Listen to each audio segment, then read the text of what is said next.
우리가 당뇨 환자들도 먹고 있는 건강한 음식으로 현미를 드시는데요. 현미의 당지수는 55입니다. 그런데 이 현미보다도 대부분의 과일은 당지수가 낮습니다. 과일 속에는 거의 90%의 수분과 식이섬유와 다양한 비타민, 미네랄들이 섞여 있기 때문에 그만큼 현미보다도 혈당 상승이 낮다는 겁니다. 대신 당뇨 분들에게는 지나치게 단맛이 있는 과일을 추천을 드리지 않고 당분이 좀 적은 과일만 추천을 드립니다. 자, 이렇게 해서 20, 30 정도의 단지수를 가진 과일로는 안녕하세요. 지식한상 구독자 여러분. 저는 바른 지식으로 질병을 예방하는 완전해독연구소의 류은경입니다.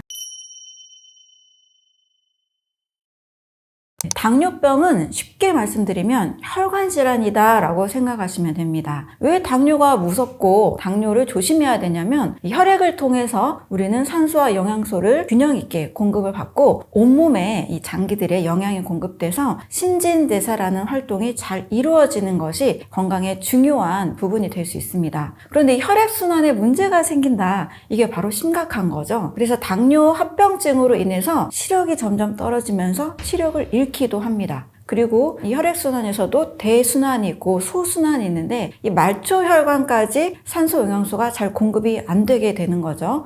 근데 이것을 계속 방치하다 보면 당뇨발이라고 하는 족부 궤양, 말초의 혈액순환이 안 돼서 그쪽에 괴사가 일어나는 이런 증상들이 퍼지기도 합니다. 제가 상담을 했던 내담자 중에는 발가락이 거의 까맣게 썩고 발톱도 변성이 일어난 분들도 계셨습니다. 그 다음에 또 심각하게는 대순환에도 문제가 생겨서 뇌혈관 질환과 그리고 심장 쪽에 영양이 공급이 되지 않는 심근경색의 이런 합병증으로도 퍼질 수 있다는 겁니다. 치매 환자들의 약 50% 정도는 당뇨병을 앓고 있는 사람들이었습니다. 치매도 역시 뇌혈관에 문제가 생긴 거잖아요. 자, 이런 식으로 소순환과 대순환, 혈관 질환으로 간다는 점에서 당뇨병은 반드시 초기에 예방을 하는 것이 매우 중요합니다.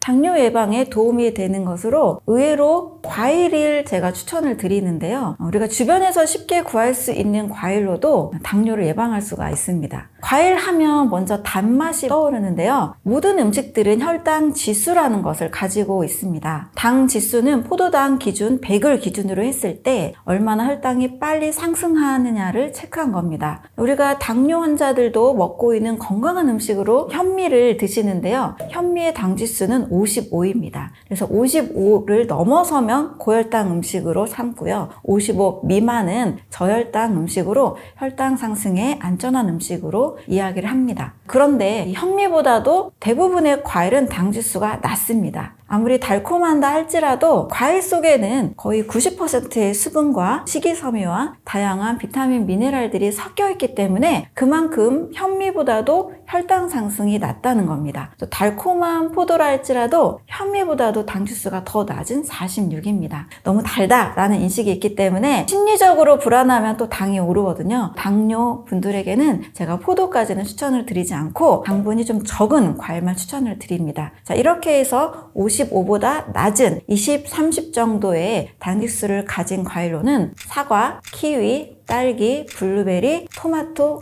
오렌지가 있습니다. 토마토는 뭐 채소과 과일로도 이야기를 하니까요. 편안하게 고르시면 되겠습니다. 이제 당뇨 환자다 하면, 당뇨 전 단계다 하면 오로지 당만 굉장히 생각하고 집착하기가 쉽습니다. 하지만 우리 몸은 그렇게 단순한 구조가 아니죠. 우리 몸은 굉장히 복잡한 시스템을 가지고 있습니다. 세포에 필요로 하는 다양한 영양소들을 공급을 받아야 됩니다. 그러기 위해서 가장 손쉽고 또 가장 맛있게 먹을 수 있는 음식이 바로 과일이 되겠습니다. 70대 중반의 어르신이었는데요. 이분은 당뇨 30년 이상을 앓고 계셨던 분이셨어요. 처음 진단을 받았을 때는 160이었고 병원의 처방대로 혈당 강화제를 드시면서 크게 조정하지 않고 식사를 하셨다고 해요. 그런데 점점점 당뇨 수치가 계속 올라가서 거의 400까지 수치가 올라가게 됐고 온몸에 이제 체력적으로 너무 기운이 없어서 청소를 하거나 설거지를 하는 이런 일상생활도 하기 어려운 상태였습니다. 이분의 경우에는 2달을 다른 거는 많이 바꾸지 못하고 아침 식사만 과일로 바꾸셨다고 했습니다. 당뇨 400에서 250까지 떨어지게 됐고, 무엇보다 이제 일어날 힘이 생겼다는 겁니다. 힘이 없다가 힘이 생겼다는 것은 세포에 꼭 필요로 하는 영양이 공급돼서 이제 기운이 나게 된 거죠. 그래서 일상생활을 할 힘이 생기고, 이후에 저에게 좀 더 본격적인 상담을 받고 실천을 하고 계신 분입니다.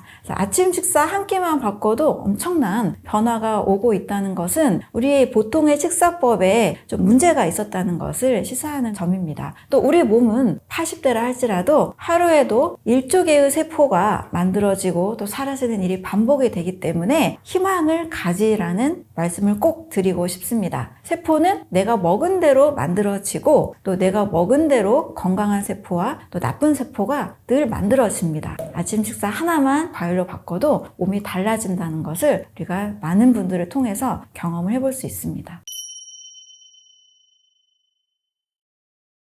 우리나라는 이제 과일에 대한 인식이 디저트의 개념으로 자리를 잡았습니다. 그래서 식사를 다 하시고 나서 입가심으로 과일을 달콤하게 또 신선하게 드시는데요. 바로 식후 과일 습관은 건강에 크게 도움이 되지 않습니다. 오히려 식후 과일 습관을 좀 양도 많이 드시고 늘 꾸준히 할수록 나쁜 습관이다 라고 말씀을 드립니다. 기존에 식사를 하실 때 위 안에 음식물이 많이 있는 상태에서 과일 속의 당분과 섬유질이 또 만나게 되면 발효라는 과정이 진행이 되기 때문입니다. 몸속에서 일어나는 발효는 절대 좋은 것이 아닙니다. 하지만 식전에 먹거나 공복에 드실 때는 아주 좋은 효과를 발휘합니다. 채식과 귀농의 문화를 만든 헬렌 리어링과 스콧 리어링은 무려 100세까지 무병장수한 사람들로 유명한데요. 바로 전 세계 어디를 가도 아침 식사만큼은 과일로 했다라는 일화가 있습니다. 자, 그러면 과일은 왜 아침에 먹어야 될까? 우리 몸에는 리듬이 있는데요. 우리가 24시간을 활동을 하면서 아무 때나 먹고 아무 때나 생활하는 것이 좋지 않다라는 건 잘 알고 있을 겁니다. 그래서 우리는 삼시세끼라는 식사를 하는데요. 아침 식사, 그리고 우리 몸의 새벽 4시부터 오전 12시까지 이 시간대는 우리 몸이 질서상 내보내는 시간대입니다. 그래서 잠에서 깨고 일어나면 우리가 보통 어디를 가죠? 화장실을 갑니다. 소변이나 대변을 내보내는 시간이 바로 아침 시간입니다. 그 이유는 밤 시간에 우리가 잠을 자면서 내 몸에서 여러 독소들이 소변과 대변 형태로 만들어졌다가 내보내야만 하루를 건강하게 살 수 있는 리듬이 만들어지기 때문입니다. 이 시간에는 내보내는 것에 적합한 식사가 좋다는 것도 같이 연관성 있게 이해를 할 수가 있겠죠. 소화효소를 자극하지 않는 90% 수분의 음식이기 때문에 배출의 작용, 또 해독 작용에 굉장히 도움이 됩니다. 또 제가 아침 시간만큼은 위장관을 좀 쉬게 하자라는 이야기들을 많이 하는데요. 내 입에 음식을 넣어야만 생명을 유지한다는 것을 다 알고 있기 때문에 우리는 본능적으로 먹으려고 합니다. 하지만 저는 내보내는 것, 해독 시간을 굉장히 중요하게 말씀을 드립니다. 바로 오전 시간이 해독하는 시간이고, 과일은 굉장히 중요한 해독제가 될 수 있다는 겁니다. 해독하면은 그냥 물만 생각하기 쉬운데요. 우리 빨래도 물빨래만 하는 것보다 적절한 세제를 넣어야만 여러 가지 또 때들이 잘 빠지잖아요. 우리 몸도 다양한 독소들이 빠져나가기 위해서는 독소를 내보내는 좋은 영양 성분이 필요합니다.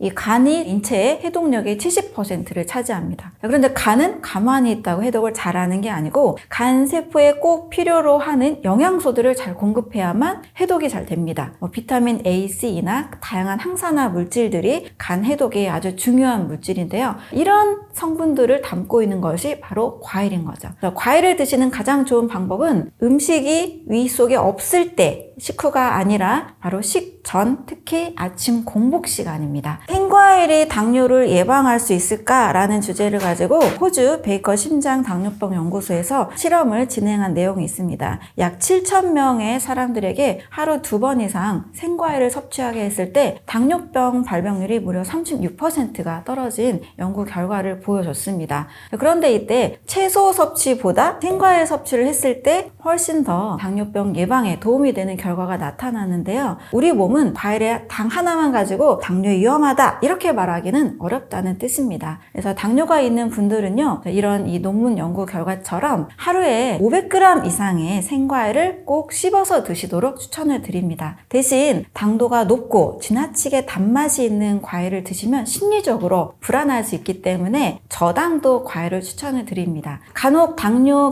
혈당 연속 측정기를 달고 계신 분들이 과일을 먹고 혈당이 올랐어요 하는 분들이 계시는데요.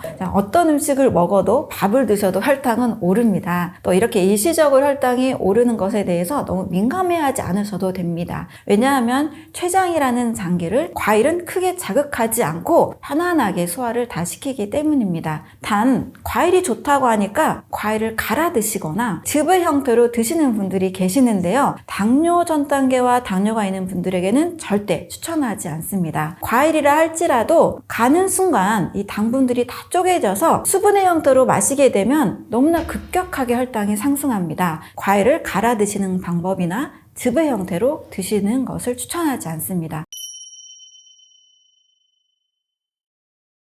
당뇨를 예방하고 치료하기 위해서 가장 첫 번째 관심을 둬야 될 것은 바로 혈당 안정 식사입니다. 혈당 안정식을 반드시 해야만 혈당 스파이크로 인한 인슐린 저항성의 문제와 당뇨 전 단계를 예방할 수가 있는 겁니다. 혈당 안정식을 하기 위해서는 혈당을 서서히 올리는 식사를 해야 되는데요. 바로 첫 번째 가장 중요한 것은 복합 탄수화물을 먹는 겁니다. 당뇨를 일으키는 원인이 바로 제가 정제 탄수화물이라고 말씀을 드렸는데요. 이 반대가 복합 탄수화물인 거죠. 사람은 포도당을 에너지원으로 삼기 때문에 당분이 없는 식사를 오래 지속하기는 굉장히 어렵습니다. 복합 탄수화물 형태로 먹어야만 혈당을 빠르게 상승시키지 않게 되고요. 과일류, 채소류, 해조류, 버섯류, 그리고 구황작물이라고 하는 고구마, 감자 이런 음식들이 있습니다. 백미보다는 통곡식인 현미와 여러 잡곡을 먹는 것이 좋겠죠. 대부분 한국인들은 쌀 중심의 문화다 보니까 백미 아니고 현미만 먹으면 된다라고 생각하기 쉬운데요. 최근에 제가 50세 이상 분들의 문제점을 분석하고 또 상담을 하면서 삼시세끼 너무 쌀밥만 먹는 것도 문제라는 것을 확인을 했습니다. 한두 끼 정도는 쌀을 좀 제외한 다른 탄수화물 형태의 식사, 예를 들면 과일만 드시는 방법도 될 수 있고요. 고구마나 여러 채소들을 곁들인 이런 식사를 하는 것도 하나의 방법이 될 수가 있습니다. 왜냐하면 이 현미라 할지라도 분해가 됐을 때는 100% 포도당으로만 바뀌기 때문입니다. 곡식을 너무 지나치게 하루 식사의 50%, 70% 이상 하게 될 경우에는 췌장이라는 장기가 서서히 지치게 됩니다. 동물에 비해서 사람은 췌장이 굉장히 비대가 되어 있고 또 과부하를 겪고 있는데요. 바로 혈당을 너무나 항상 자극하는 식사를 하기 때문입니다. 그래서 혈당 안정을 위해서 복합 탄수화물을 드시는 방법, 지나친 잡곡 섭취보다 과일류, 채소류, 버섯류, 해조류 이런 식사를 좀 많이 하는 식사법을 추천을 드립니다. 두 번째로는 정제 탄수화물이라 할지라도 이것을 지키면 좀 쉬워집니다. 바로 음식의 순서입니다. 잡곡보다는 현미보다는 백미가 훨씬 더 많은 식사를 하게 됩니다. 자, 그럴 경우에는 첫 번째 들어오는 음식이 정제된 탄수화물이다 보니까 너무나 빠르게 혈당 상승과 분해로 이어지기가 쉽습니다. 음식의 순서를 3가지 정도 알려드리면 첫 번째로는 채소류나 저당도 과일류 이런 음식을 먼저 먹는 것이 좋습니다. 또 혈당이 낮은 음식으로는 단백질류가 있습니다. 두부나 생선, 계란, 고기 같은 이런 단백질류는 당분이 적기 때문에 당연히 혈당 상승이 느릴 수밖에 없습니다. 자, 이렇게 2가지 음식을 먼저 먹고 나면 위 속에 다른 음식이 먼저 들어왔기 때문에 흰밥이 들어온다 할지라도 먼저 첫 숟갈에 흰밥을 먹는 것보다는 혈당 상승이 매우 느려지게 됩니다. 세 번째로는 바로 음식 명상입니다. 제가 다이어트를 하시는 분들에게 많이 추천드리는 방법인데요. 마인드풀 이팅이라고 해서 음식을 그냥 허겁지겁 내 배에 채우겠다 이렇게 먹는 것보다는 좀 천천히 식사하는 방법으로 오감을 이용해서 식사하는 방법을 추천을 드립니다. 예를 들면 유튜브나 TV를 보면서 이렇게 먹으면 빠르게 먹기가 쉽습니다. 또 음식의 모든 맛을 느끼는 것보다 일단 배를 채우는 것에 주안점을 두기가 쉽거든요. 그보다는 음식의 맛, 음식의 색깔, 음식의 향기, 그리고 이 음식이 오기까지의 농부들의 수고, 이런 것들을 좀 생각하시면서 한 입을 넣고 젓가락을 딱 내려놓고 한 20-30번 50번까지 씹으면 너무 좋고요. 천천히 씹으면서 식사를 하는 겁니다. 이렇게 음식 명상을 하면서 식사를 하게 되면 한 30분 정도 시간이 걸리게 됩니다. 5분, 10분 내에 뚝딱 하는 거하고 30분 정도 식사를 하는 거하고는 굉장히 차이가 나겠죠. 자, 이렇게 해서 음식 명상을 하면서 여유 있는 식사를 하자. 이렇게 할 때 혈당이 안정이 되는 건강한 식사를 할 수가 있습니다.